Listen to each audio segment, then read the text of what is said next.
उत्पत्ति ग्रंथ अध्याय 3। आदि मानव का पतन। ईश्वर ने जिन जंगली जीव जंतुओं को बनाया था उनमें सांप सबसे धूर्त था। उसने स्त्री से कहा, क्या ईश्वर ने सचमुच तुमको मना किया कि वाटिका के किसी वृक्ष का फल मत खाना? स्त्री ने सांप को उत्तर दिया, हम वाटिका के वृक्षों के फल खा सकते हैं, परंतु वाटिका के बीचों बीच वाले वृक्ष के फलों के विषय में ईश्वर ने यह कहा, तुम उन्हें नहीं खाना, उनका स्पर्श तक नहीं करना, नहीं तो मर जाओगे। सांप ने स्त्री से कहा, नहीं, तुम नहीं मरोगी। ईश्वर जानता है कि यदि तुम उस वृक्ष का फल खाओगे तो तुम्हारी आंखें खुल जाएंगी, तुम्हें भले बुरे का ज्ञान हो जाएगा और इस प्रकार तुम ईश्वर के सदृश बन जाओगे। अब स्त्री को लगा कि उस वृक्ष का फल स्वादिष्ट है, वह देखने में सुंदर है और जब उसके द्वारा ज्ञान प्राप्त होता है तो वह कितना लुभावना है। इसलिए उसने फल तोड़कर खाया। उसने पास खड़े अपने पति को भी उसमें से दिया और उसने भी खा लिया। तब दोनों की आंखें खुल गई और उन्हें पता चला कि वे नंगे हैं। इसलिए उन्होंने अंजीर के पत्ते जोड़ जोड़ कर अपने लिए लंगोट बना लिए। जब दिन की हवा चलने लगी तो पुरुष और उसकी पत्नी को वाटिका में टहलते हुए प्रभु ईश्वर की आवाज़ सुनाई पड़ी और वे वाटिका के वृक्षों में प्रभु ईश्वर से छिप गए। प्रभु ईश्वर ने आदम से पुकार कर कहा, तुम कहाँ हो?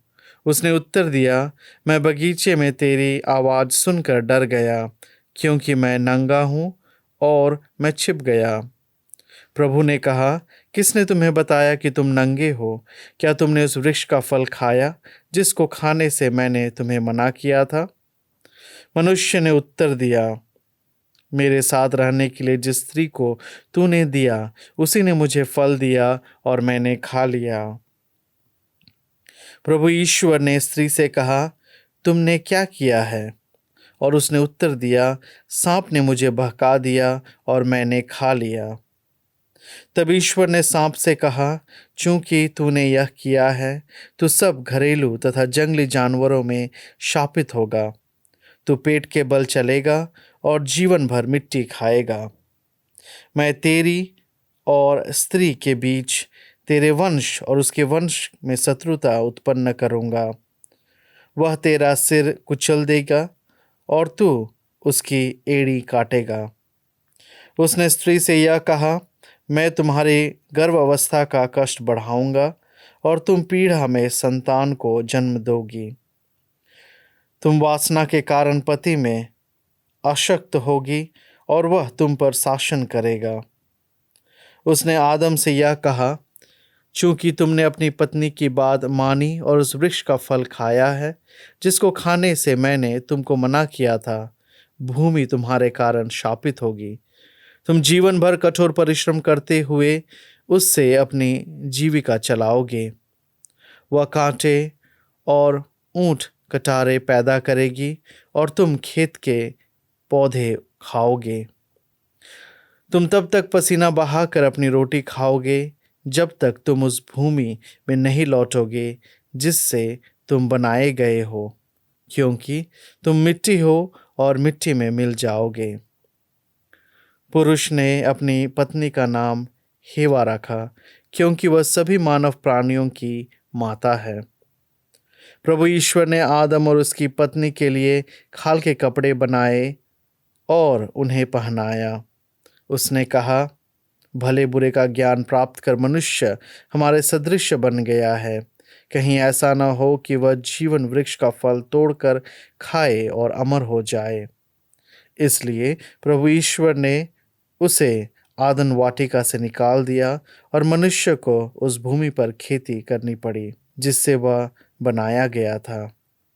उसने आदम को निकाल दिया और जीवन वृक्ष के मार्ग पर पहरा देने के लिए आदन वाटिका के पूर्व में केरूबों और एक परिभाषी ज्वालामय तलवार को रख दिया। स्तोत्र ग्रंथ 3। संकट में प्रभु से प्रार्थना। प्रभु, कितने ही हैं मेरे शत्रु, कितने हैं जो मुझसे विद्रोह करते हैं, कितने हैं जो मेरे विषय में यह कहते हैं, उसका ईश्वर उसकी सहायता नहीं करता। प्रभु, तू ही मेरी ढाल और मेरा गौरव है, तू ही मेरा सिर ऊंचा करता है। मैं प्रभु को ऊंचे स्वर से पुकारता हूँ, वह अपने पवित्र पर्वत से मुझे उत्तर देता है। मैं लेटकर निश्चिंत सो जाता और सकुशल जागता हूँ, क्योंकि प्रभु मुझे संभालता है।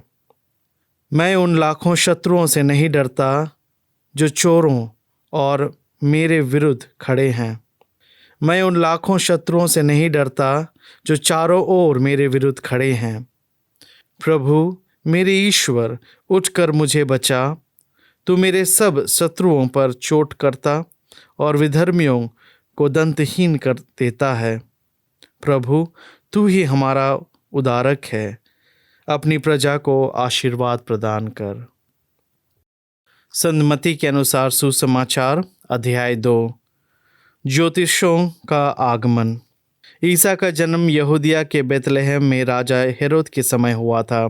इसके बाद ज्योतिषी पूर्व से यरूशलेम आए और यह बोले, यहूदियों के नवजात राजा कहाँ है? हमने उनका तारा उदित होते देखा, हम उन्हें दंडवत करने आए हैं। यह सुनकर राजा हेरोद और सारा यरूशलेम घबरा गया। राजा ने सब महायाजकों और यहूदी जाति के शास्त्रियों की सभा बुलाकर उनसे पूछा, मसीह कहाँ जन्म लेंगे?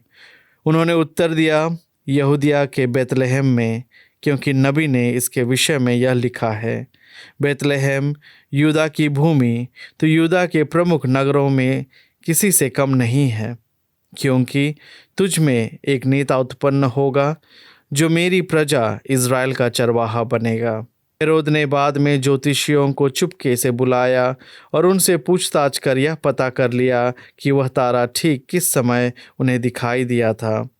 फिर उसने उन्हें बेतलहम भेजते हुए कहा, जाइए, बालक का ठीक ठाक पता लगाइए और उसे पाने पर मुझे खबर दीजिए, जिससे मैं भी जाकर उसे दंडवत करूं।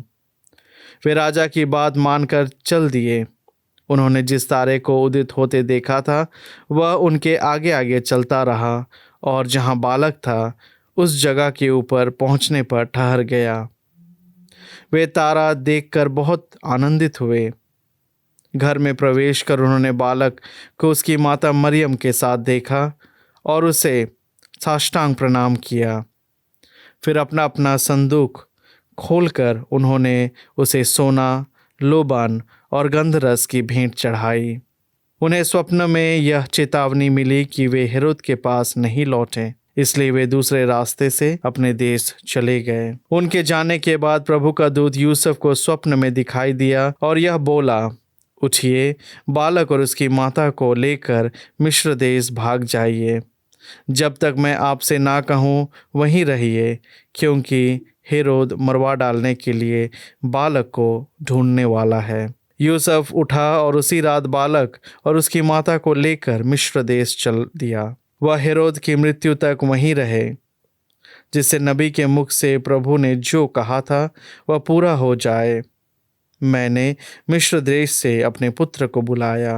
हेरोद को यह देखकर बहुत क्रोध आया कि ज्योतिषियों ने मुझे धोखा दिया है। उसने प्यादों को भेजा और ज्योतिषियों के ज्ञात समय के अनुसार बेतलहम और आसपास के उन सभी बालकों को मरवा डाला जो 2 बरस के या और भी छोटे थे। तब नबी यिर्मयाह का यह कथन पूरा हुआ, रामा में रुदन और दारुन विलाप सुनाई दिया। रखेल अपने बच्चों के लिए रो रही है और अपने आंसू किसी को पोंछने नहीं देती, क्योंकि वे अब नहीं रहे। हेरोद की मृत्यु के बाद प्रभु का दूत मिस्र देश में यूसुफ को स्वप्न में दिखाई दिया और यह बोला, उठिए, बालक और उसकी माता को लेकर इज़राइल देश चले जाइए, क्योंकि वे जो बालक के प्राण लेना चाहते थे मर चुके हैं। यूसुफ उठा और बालक तथा उसकी माता को लेकर इज़राइल देश चला आया। उसने सुना कि अरखेलौस अपने पिता के स्थान पर यहूदिया में राज्य करता है। इसलिए उसने वहां जाने में डर लगा और स्वप्न में वह चेतावनी पाकर गलीलिया चला गया।